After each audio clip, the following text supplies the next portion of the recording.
Welcome to the program. I'm Jeff Schechtman.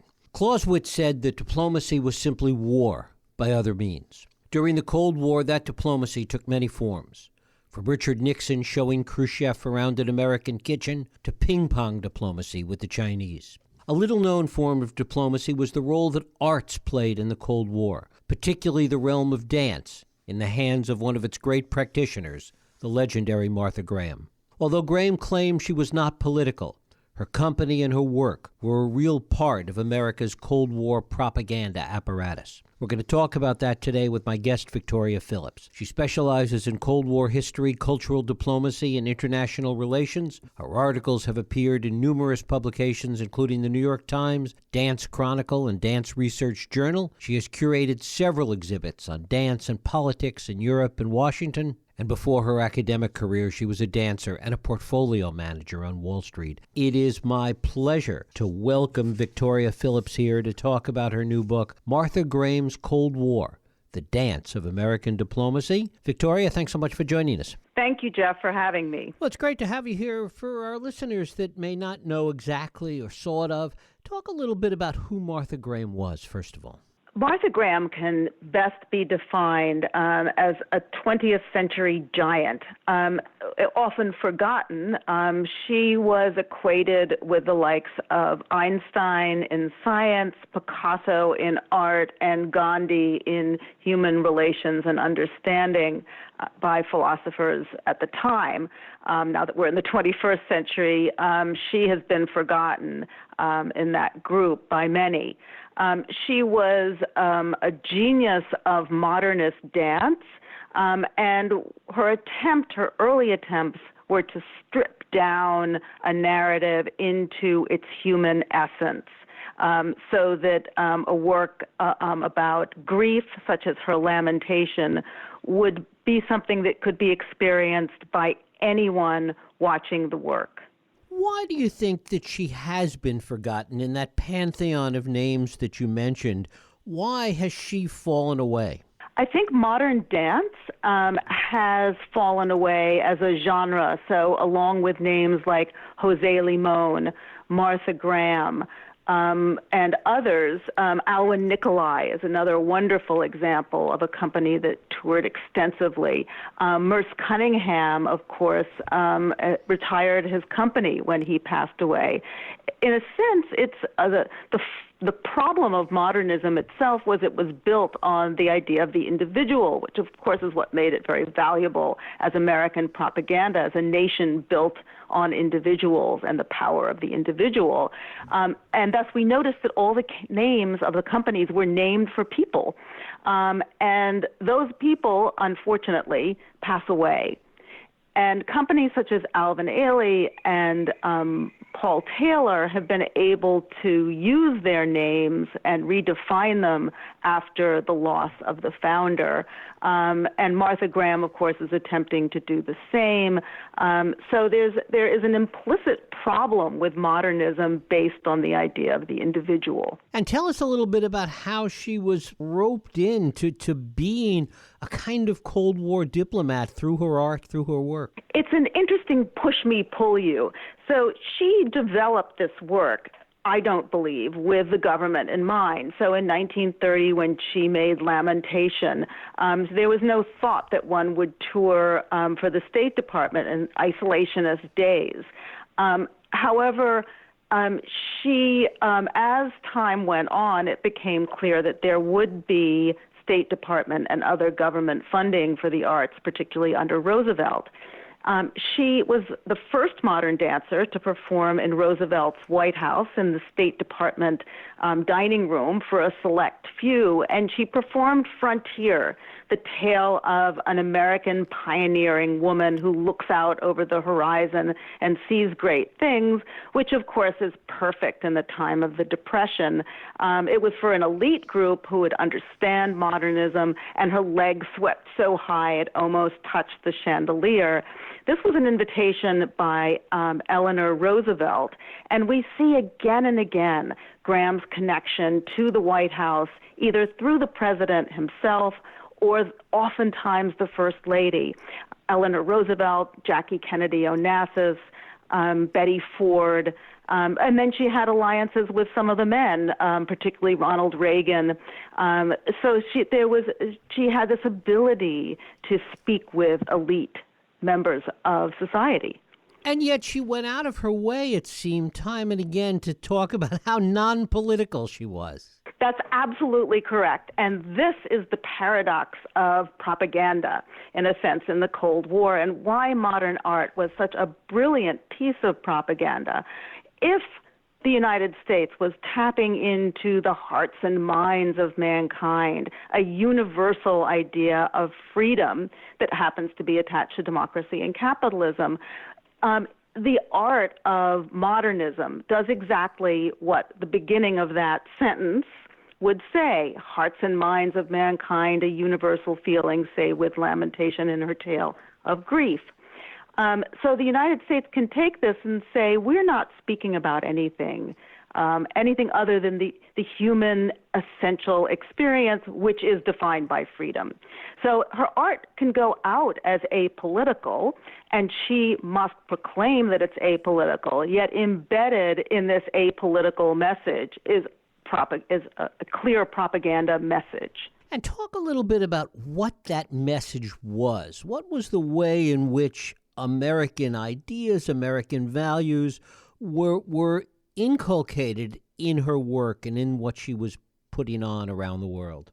So along with work such as Lamentation that spoke to a feeling, so if you were thinking about a ballet and Giselle and the tormented young woman whose heart is broken, Martha Graham stripped away the who, the where, the why, the when, and went merely for that woman's grief to explain in nonverbal terms so that anyone could understand it. So there is a clear bid for the hearts and minds. The other interesting thing that the United States had to do was promote the idea that the country is not just a bastion of Hollywood and hot dogs. So we were a sophisticated nation, and in that she brought tales that were derived from Greek myths. And goes straight back to the Western canon, as well as tales of religious leaders, such as Joan of Arc, always a woman center stage. The other thing that she brought with her was her works of what were called Americana, which brought forth a very clear pro-American idea with the setting of the frontier, a bride, a husbandman, the preacher, his followers, the pioneering women. And you have these wonderful scenes where the husbandman looks out over the great frontier, playing in countries that have just been decolonized and are looking over their own new frontier. You talk about women at the center of some of this, but yet she came in, particularly later in her life, for a lot of criticism from feminists for not doing enough, essentially. Yes, she renounced the feminist movement. As she said in her work, they tried to claim me.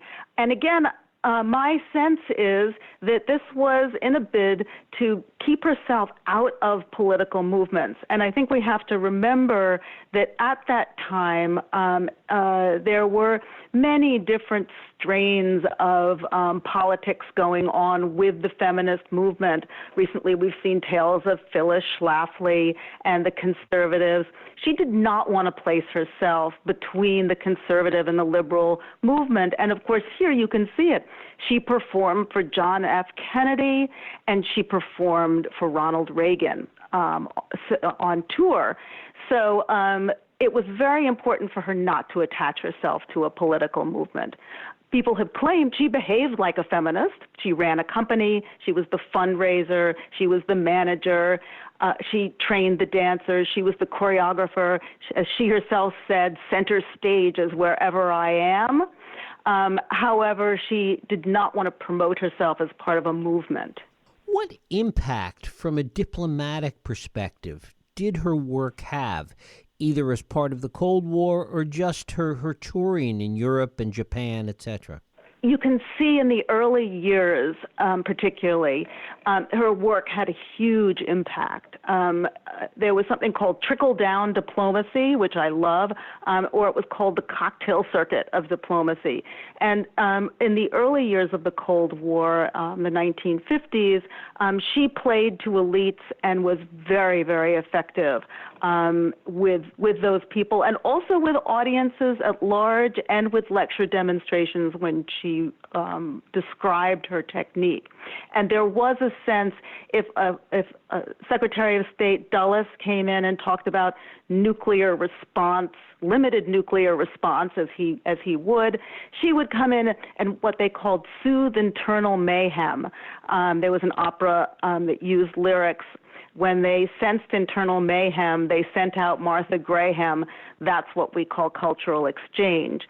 So she was able certainly to tap into these things under certain circumstances, and other times she failed miserably. And on some tours when it seemed like she was bringing heavy-handed Americana. And talk a little bit about how she was received. How was her work received? This has been one of the great questions of the book, and it varies country to country, year to year, program to program. And for me, the most interesting part of this was how did the United States government report that she was received, and then how was it reported within that company that she was received? And oftentimes there was a discrepancy, which is when I became a bit of a spy master to figure out what the reception was. Of most interest was Poland in 1962, when it was sensed by many that this was a very, very productive exchange. Yet when I went into the archives in Poland, I found one of the most scathing reviews ever that I've seen of a dancer in the Polish press. But sometimes people on the ground in the embassy weren't excited to have people in Washington read such reports. Was there any pushback ever in the U.S., in the American government, to her doing this, to what she was doing, to this kind of diplomacy? There was a wonderful moment when she choreographed a work called Phaedra. And Congress felt very much that this work was an over-sexualized tale. This is in the late 1960s.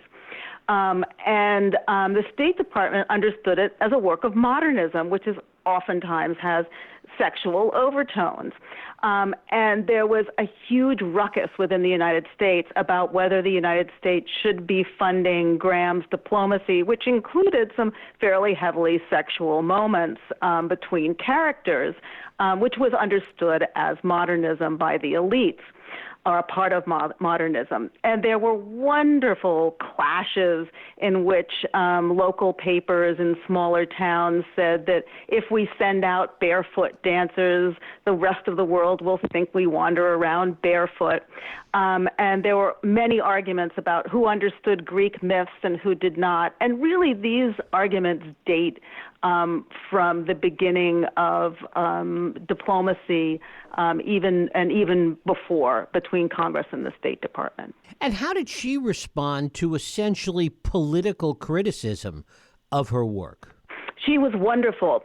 So Mary Wigman, who had choreographed works for the Nazis and had become somewhat discredited, she came forward and said to suppress freedom of art takes the United States back to the Nazi regime. So she relied initially on others to speak for her, and a litany of people wrote letters to Congress and to newspapers proclaiming that America was free and therefore should support the freedom of artists and should not control their output. And Martha Graham, in typically Martha form, said that she would not say anything, that she would let the work speak for itself. But at one point she said, I will not be pawed by dirty hands.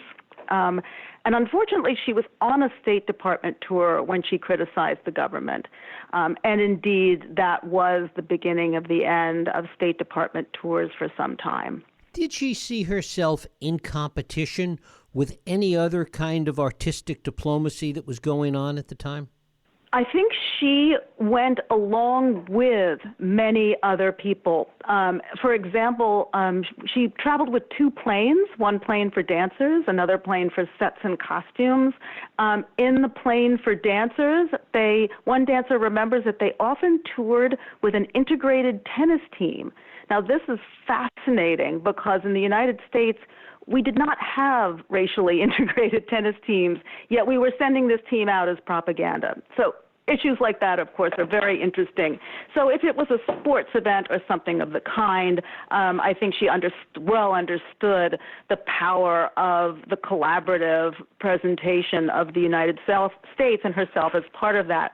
However, if it were a question of Merce Cunningham or Alvin Ailey or Martha Graham, I'm sure Graham would have fought long and hard in Washington to get herself the money. She served many administrations, as you talked about at the outset. Did she have a favorite?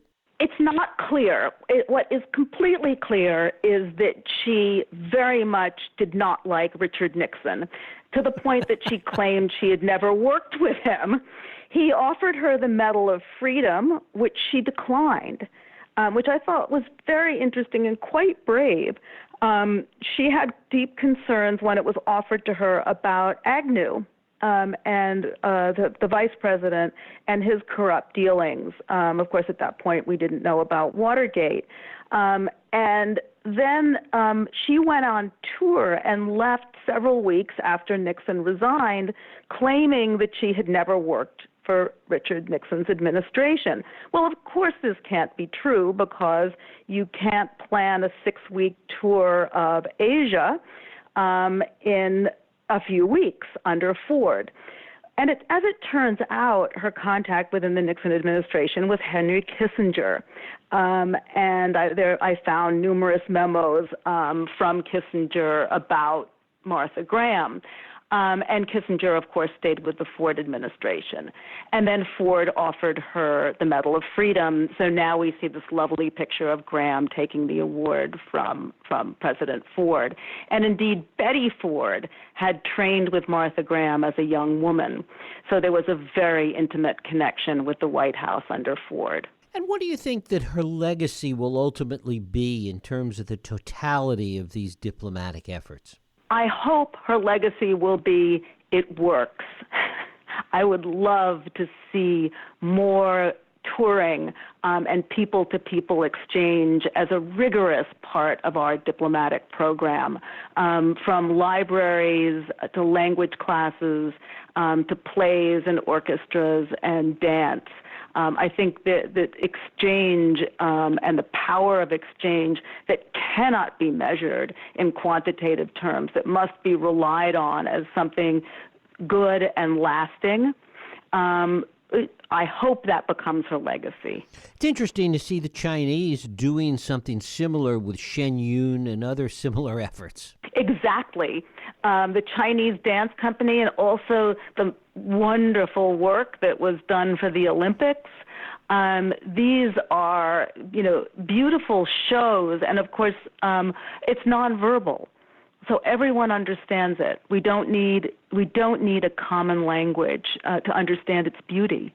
Victoria Phillips. Her book is Martha Graham's Cold War: The Dance of American Diplomacy. Victoria, I thank you so much for spending time with us. Thank you so much. I really appreciate the opportunity, Jeff. Thank you.